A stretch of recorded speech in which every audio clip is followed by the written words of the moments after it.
Ciao, come stai? Come ti senti? Quante volte hai sentito queste parole? Magari te le ha dette un amico, un'amica, un conoscente, tua mamma, tuo papà, un tuo fratello, un cugino. E tu come stai? Come ti senti? Normalmente la risposta è facile. Ma bene. Beh, bene. Spesso gli inglesi dicono how do you do? E la risposta è how do you do? Non mi stai dicendo niente. Oggi mi domandavo sul fatto come mai spesso e volentieri quando qualcuno ci chiede come stiamo, cosa sentiamo, cerchiamo di metterci come una maschera. Sì, una maschera, perché è come se avessimo paura dei nostri sentimenti. Io come sto, come mi sento? Beh, è interessante perché in inglese il verbo sentire può essere espresso con to hear, sentire con le orecchie, o altrimenti con to feel, sentire qualche cosa che dall'esterno entra all'interno, ci attraversa, o qualche cosa che dall'interno esce. In ogni caso siamo attraversati dal sentimento, qualche cosa che si sente. Ecco, questo video è dedicato a te, è dedicato a chi tu vuoi bene, è dedicato a tutte le persone che tu senti davvero con il cuore. Ogni volta che chiedi a qualcuno come ti senti, chiedilo col cuore e chiedilo soprattutto a te, perché ascoltarsi, fermarsi, è qualcosa di molto coraggioso. E questo periodo, in un periodo di coronavirus, tutto questo sembra abbastanza ovvio, abbastanza scontato. Siamo stati per tantissimo tempo in un giradischi, eravamo sopra un disco che girava, girava e oggi si è fermato. E fermandosi abbiamo più tempo per pensare, più tempo per parlare, ma soprattutto più tempo per stare con noi stessi. E non so se è capitato anche a voi, tutto questo fa paura. E quindi la domanda in questo momento è proprio questa. Come sto? Come mi sento? A volte è difficile sentirci perché siamo abituati a non farlo, un po' perché fa paura, ve lo dico in prima persona. Ascoltarsi, cambiarsi, portare la propria autenticità è difficile, è più facile dire ma tutto bene, dai, va bene.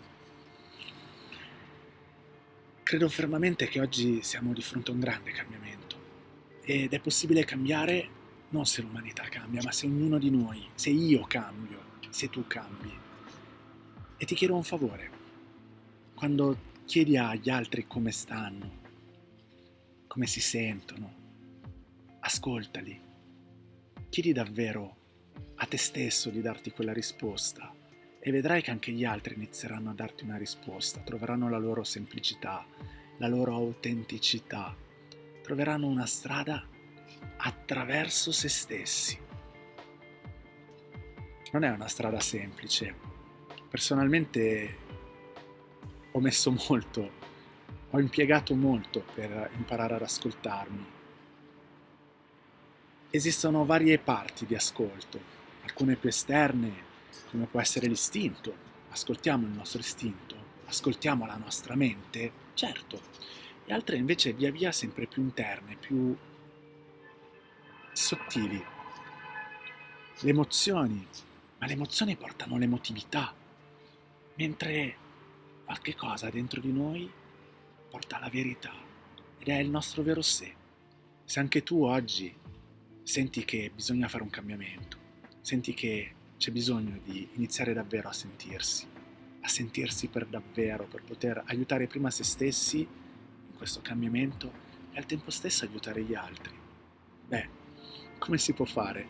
Senza dubbio fermando un po' il rumore, le distrazioni, tutto quello che normalmente nella vita di tutti i giorni ci ha sempre portato a girare, come sopra quel giradischi, come se fossimo un disco. Ecco, prendi questo momento come una grande occasione, te lo dico col cuore.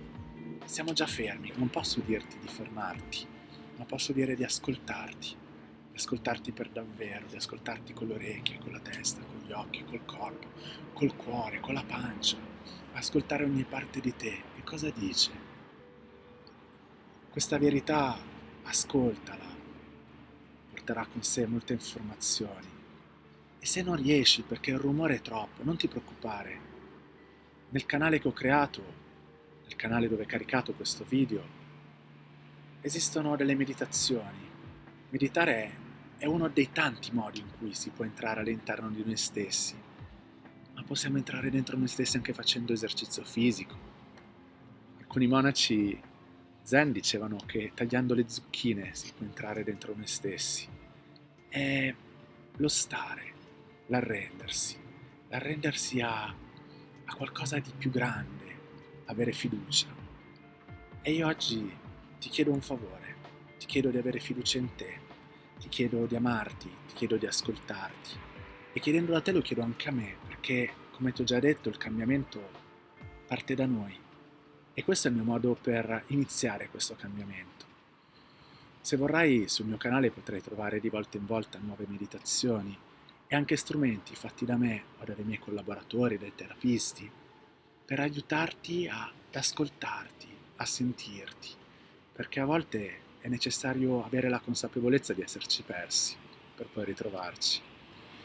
E quindi ti abbraccio e ti chiedo ancora, come ti senti?